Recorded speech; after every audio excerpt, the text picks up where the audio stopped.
दोस्तों, आप रामायण के सबसे अहम किरदार निभाने वाले रावण को तो जरूर ही जानते होंगे। आपको इस दुनिया में राम तो बहुत देखने को मिल जाएंगे, लेकिन रावण आज तक सिर्फ और सिर्फ एक ही हुआ है। रावण लंका का एक ऐसा महान राजा था जिसने अपनी कुशल राजनीति से लंका और वहां की प्रजा के दिलों में हजारों सालों तक राज किया था। लेकिन रावण के घमंडी स्वभाव की वजह से उससे हुई सिर्फ एक गलती ने पूरे सोने की लंका को राख में मिला दिया। आप लोग सोच रहे होंगे कि रावण का सर्वनाश केवल सीता का अपहरण था। नहीं, रावण के सर्वनाश के पीछे कई स्त्रियों का हाथ था। यह सब जानने के लिए आप फैक्ट और फैक्ट्स की वीडियो को आगे पूर्ण देखें, तभी आप रावण के बारे में पूर्ण जान पाओगे। दोस्तों, माता सीता के अपहरण करने से पहले भी रावण ने कई स्त्रियों पर गंदी नजर डाली थी और इसके परिणाम स्वरूप रावण को उन सभी स्त्रियों से कई श्राप भी मिले थे और उन्हीं में से एक थी रावण की साली मायावती। दरअसल मंदोदरी की बहन मायावती ने भी रावण की मौत में अहम भूमिका निभाई। ऐसा बताया जाता है कि रावण ने अपनी वासना के चलते मंदोदरी की बड़ी बहन माया को भी नहीं छोड़ा था। आपको बता दें कि मायावती के पति शंबर वैजंतपुरी के राजा थे। जब रावण एक बार राजा शंबर से मिलने उनके महल पहुंचा तो उसकी नजर मंदोदरी की बड़ी बहन मायावती पर पड़ी। मायावती की खूबसूरती को देखते ही रावण का दिल मचल उठा और उसने कई बार मायावती को अपने जाल में फंसाने की कोशिश की। लेकिन जब राजा शंबर को इस बात का पता चला तो उसने रावण को अपने कारागार में बंदी बना लिया। इसी दौरान राजा शंबर के एक दुश्मन और रावण के दोस्त ने राजा शंबर के महल पर हमला कर दिया, जिससे राजा शंबर की जान चली गई। और इसके बाद जब राजा शंबर की पत्नी मायावती सती होने लगी तो रावण ने उससे विवाह का प्रस्ताव रखा, जिस पर क्रोधित होकर माया ने रावण को यह श्राप दिया कि तुमने अपनी वासना के कारण मेरी पतिव्रता धर्म को भंग किया है। तुम्हें एक दिन इसी वासना के कारण अपनी जान गंवानी पड़ेगी। इसके अलावा दोस्तों, रावण की मौत में शामिल एक नाम वेदवती का भी आता है। कहा जाता है कि एक बार रावण अपने पुष्पक विमान से किसी विशेष काम के लिए जा रहा था। तभी उसे जंगल में एक ऐसी सुंदर स्त्री मिली जो कि अपनी घोर तपस्या में लीन थी। इस स्त्री का नाम वेदवती था, जो कि भगवान विष्णु को पति के रूप में पाने की घोर तपस्या कर रही थी। वासना से भरे हुए रावण ने वेदवती के बाल पकड़े और उसके साथ जबरदस्ती करने लगा। रावण के ऐसा करने पर वेदवती ने अपनी इज्जत बचाने के लिए अग्नि समाधि ले ली और रावण को यह श्राप दिया कि भविष्य में एक स्त्री ही तेरे और तेरे वंश के सर्वनाश का कारण बनेगी। और ग्रंथों के अनुसार यह बताया जाता है कि वेदवती ने ही रावण के वध के लिए माता सीता के रूप में जन्म लिया था। दोस्तों, रावण की मौत में शामिल माता सीता का नाम भला कोई कैसे भूल सकता है। जब रावण ने माता सीता का अपहरण किया तब प्रभु श्री राम ने ही रावण को मारकर माता सीता को आजाद कराया था। दोस्तों, हो सकता है कि अगर माता सीता ना होती तो शायद रावण को आज कोई भी न जानता। लेकिन आपको बता दें कि जब रावण ने साधु का भेष धरकर धोखे से माता सीता का अपहरण किया तो वो माता सीता को जबरदस्ती अपने साथ लंका ले गया था। भले ही रावण माता सीता को लंका ले गया था, लेकिन वो चाहकर भी माता सीता को अपने साथ लंका के महल में नहीं ले जा पाया और माता सीता को रावण की अशोक वाटिका में ही रखा गया। वैसे तो माता सीता भले ही रावण की कैद में थी, लेकिन रावण ने माता सीता को कभी भी हाथ तक नहीं लगाया था। ऐसा इसलिए क्योंकि नल कुबेर की पत्नी रंभा ने पहले ही रावण को श्राप दे दिया था कि अगर वो भविष्य में कभी भी किसी पराई स्त्री के साथ जबरदस्ती करने की कोशिश करेगा तो उसे अपनी जान से हाथ धोना पड़ेगा।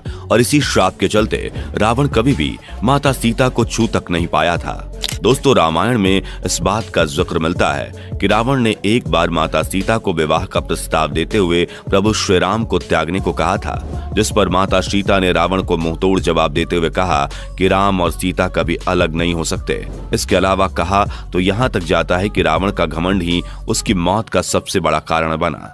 अब ऐसा हम क्यों कह रहे हैं, शायद हो सकता है कि आप में से कईयों को ना पता हो। दरअसल रावण की मौत के पीछे शनिदेव की भी अहम भूमिका थी। ये तो हम सभी को पता है कि शनिदेव की वक्र दृष्टि से कोई भी बच नहीं सकता। ऐसा ही कुछ रावण के साथ भी हुआ।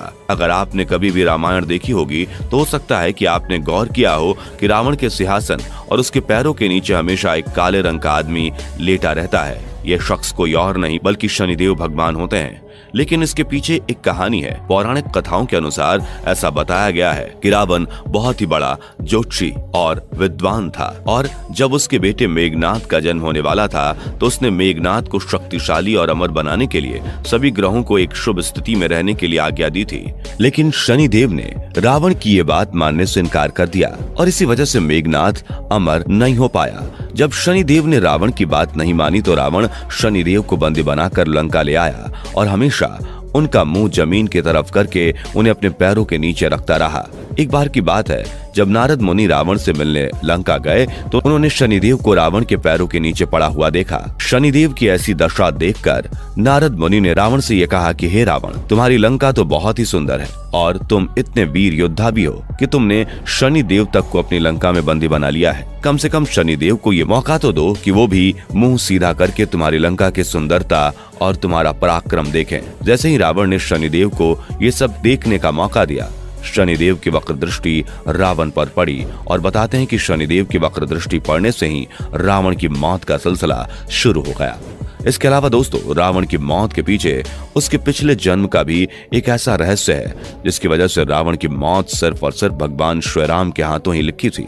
दरअसल एक कथा में ऐसा बताया गया है कि भगवान राम को अपना दुश्मन मानने वाला रावण पिछले जन्म में भगवान विष्णु का पहरेदार हुआ करता था। और ये बात तो सभी को पता है कि भगवान विष्णु ने ही भगवान राम के रूप में जन्म लिया था। एक बार की बात है, जब बारसनक, सनंदन, सनातन और सनत कुमार नाम के 4 ऋषि भगवान विष्णु से मिलने उनके महल पर गए तो वहां उनके 2 पहरेदार मिले जिनका नाम जय और विजय था। जब दोनों ही पहरेदारों ने चारों ऋषियों को महल के अंदर जाने से मना कर दिया तो सभी ऋषियों ने दोनों पहरेदार को यह श्राप दिया कि तुम अगले 3 जन्मों में राक्षस का जन्म लोगे। इस पर जय और विजय ने उन सभी ऋषियों से माफी मांगी। उन ऋषियों ने जय और विजय के माफी मांगने पर दोनों को माफ तो कर दिया, लेकिन ये कहा कि अब दिया हुआ श्राप वापस तो नहीं लिया जा सकता, लेकिन तुम्हारी मौत भगवान विष्णु के ही हाथ होगी और तुम्हें मोक्ष प्राप्त होगा। जिसके बाद भगवान विष्णु के ये दोनों पहरेदार अपने पहले जन्म में हिरण्यकश्यप और हिरण्याक्ष बने जिनका वध भगवान विष्णु ने किया था, और अपने दूसरे जन्म में ये दोनों भाई रावण और कुंभकर्ण बने जिनका वध भगवान श्री राम के हाथों हुआ, और अपने तीसरे जन्म में ये दोनों भाई शिशुपाल और दंतवक्र बने जिनका वध भगवान श्री कृष्ण के हाथों हुआ था। दोस्तों, रावण से जुड़ा एक और ऐसा रहस्य है जो हमेशा से ही हमारे लिए चर्चा का विषय रहा है। अगर आप सब ने रामायण देखी है या पढ़ी है तो उसमें हम सभी को यही दिखाया या बताया जाता है कि रावण के 10 सिर थे, लेकिन क्या हकीकत में रावण के 10 सिर थे या नहीं, आइए जानते हैं। दोस्तों, दरअसल रावण के 10 सिरों से जुड़ी हुई 2 कथाएं काफी ज्यादा प्रचलित हैं, जिसमें पहली कथा के अनुसार ऐसा बताया गया है कि रावण एक मायावी राक्षस था जिसके 10 सिर तो नहीं थे, लेकिन वो अपनी माया से 10 सिर होने का एक भ्रम पैदा कर देता था, इसलिए लोग उसे दशानन कहते थे। जैन शास्त्रों में इस बात का उल्लेख मिलता है कि रावण अपने गले में 9 मणियों की एक माला पहनता था, और जब इस माला पर रावण के सिर की परछाइयां पड़ती थीं तो देखने वाले को ऐसा लगता था कि हकीकत में रावण के 10 सिर हैं, और ये माला उसे उसकी मां कैकसी ने दी थी। वहीं दूसरी कथा के अनुसार ऐसा बताया जाता है कि रावण भगवान शिव का बहुत ही बड़ा भक्त था, और एक बार जब वो भगवान शिव की तपस्या कर रहा था तो भगवान शिव के दर्शन न देने पर वो क्रोधित हो गया। उसके बाद उसने हवन की अग्नि में भगवान शिव के लिए अपने सिर काट कर चढ़ा दिया, जिस पर भगवान शिव ने उसकी तपस्या से खुश होकर वरदान में उसे 10 सिर दे दिए थे।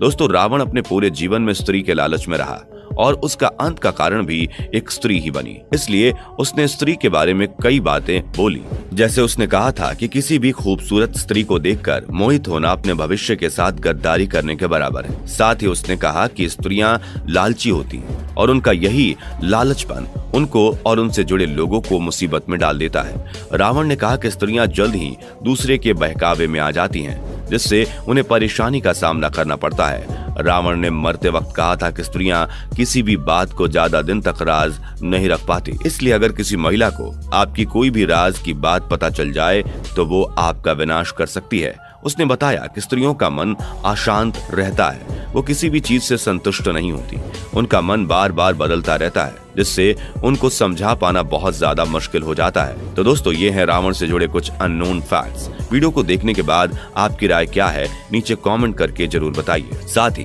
वीडियो को अपने दोस्तों के साथ भी जरूर शेयर करें और ऐसी और वीडियोस के लिए चैनल को सब्सक्राइब करके बेल नोटिफिकेशन को भी जरूर ऑन कर लें। धन्यवाद।